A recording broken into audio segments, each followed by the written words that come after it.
হঠাৎ আকাশে মেঘ জমেছে। তখন চিন্তা করলাম যে বৃষ্টি আসার আগে আমি এই মুহূর্তটা ক্যামেরায় বন্দি করি, যাতে তোমাদের সামনে এটা তুলে ধরতে পারি। দেখেন, যখন দুপুরবেলা খাবারে পরে দেখলাম এত বাতাস, বৃষ্টি আসবে, কিন্তু লোকজন দূরত্ব তাদের মাঠের ধানগুলো কিভাবে গোছাচ্ছে দেখতে থাকুন আপনারা। আসলে সবাই চায় এত কষ্টের ধান যাতে কোনোভাবে নষ্ট না হয়। তো প্রকৃতির এই বাতাস বা এই দৃশ্য, এগুলো এই বৃষ্টির ভিতরে এতটাই ভালো ছিল। আমি কিন্তু যখন ভিডিওটা বানাচ্ছিলাম তখন কিন্তু হালকা ঝিরিঝিরি বৃষ্টি পড়তেছিল।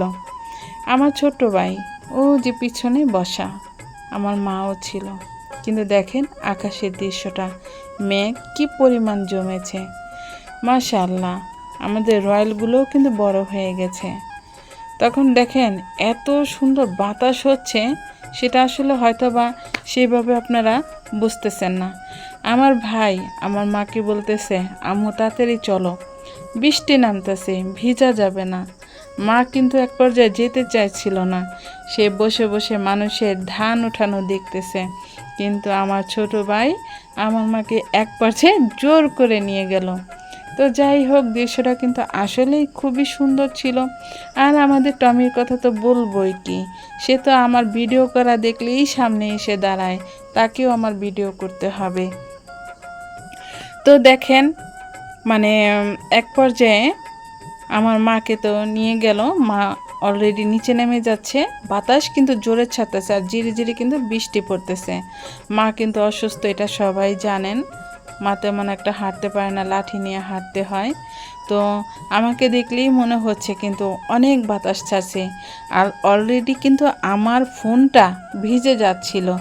আর একটু ভাবও নিলাম যে, কিন্তু আকাশটা এমন ঘুম একটা শব্দ করছে যে আমি কিন্তু এক পর্যায়ে ভয়ও পাইতেছিলাম। হ্যাঁ, কারণ এখন কিন্তু বর্তমানে বৃষ্টি আসলেই কিন্তু শব্দ হয়, এমন বজ্রপাত হয় যে এটা আসলে সবার মানে বাহিরে থাকাটা উচিত নয়। হ্যাঁ, কিন্তু এখানে দেখেন একটা দৃশ্য, আপনারা স্বামীর সাথে কিন্তু স্ত্রীরাও কাজে সাহায্য করে। দেখেন এখানে এই যে ধান উঠেছে, তাড়াতাড়ি বৃষ্টির অবস্থা দেখে তার স্ত্রীও কিন্তু নেমে গেছে। তো যাই হোক, এমনি ভিডিওটা বানাচ্ছিলাম ঠিকই, কিন্তু মনের ভিতরে একটু ভয় ছিল, একটু পরপরই এমন শব্দ হচ্ছে। বা আমি কিন্তু তখন ভয়েসটা দিতে পারতাম, দিলাম না কেন, এত শব্দ, বাতাসের শব্দ, যে আপনারা আমার কথাটাই বুঝবেন না। দেখছেন আমি কিন্তু অলরেডি ভয়ে তাড়াতাড়ি নিচে নেমে যেতেছি, যে আল্লাহ না করুক, এত তাড়াতাড়ি মরতে চাই না এই অবস্থায়। তবে হায়াত মওতের কথা বলা যায় না, কে কখন মারা যায়। তো দেখেন এখানে কিন্তু অলরেডি আমার মা, আমার দুইটা ভাই দাঁড়িয়ে দাঁড়িয়ে কথা বলতেছে। হ্যাঁ, মানে আমার বড় ভাই বলতেছে রয়্যালগুলো একটু বর্তমানে এলে তো একটু খাইতে পারি, কিন্তু আসলে অনেক টক, এখন আমি বর্তমান টক খাইতে পারি না। যাই হোক, আমি নিচে নামলাম, নিচে নেমে আমি দেখাইতেছি যে এখন কিন্তু দেখো আমাদের বাড়ির আশেপাশে অলরেডি একটু পরেই কিন্তু বৃষ্টি ছেড়ে দিয়েছিল পুরোপুরি। হ্যাঁ, তার আগেই আর কি আমি ভিডিওগুলো তৈরি করতেছিলাম। তো দেখো, আমি তোমাদের এই যে নিশিন্দা গাছ, এটা কিন্তু এটার একটা উপকারী আছে বুঝছো, আমাদের উঠানের মাঝখানে এই গাছটা পাতা, কারো শরীর যদি ব্যথা হয় তো এই গাছের পাতা গরম করে সেই পানিটা যদি ঢালে, তাহলে ব্যথাটা কিন্তু অলরেডি আল্লাহর রহমতে কমে যায়। আরেকটা জিনিস দেখো, যে এখানে কিন্তু বেল গাছ, তোমরা কি একটা জিনিস লক্ষ্য করছো, এখানে কিন্তু অনেক বেল আছে, হয়তো বা সেইভাবে দেখা যাচ্ছে না, কিন্তু কয়েকটা দেখা যাচ্ছে। তো এর ভিতরে আমার ভিডিওটা কি তোমাদের কাছে যদি ভালো লাগে তো অবশ্যই লাইক কমেন্ট শেয়ার করে দিও।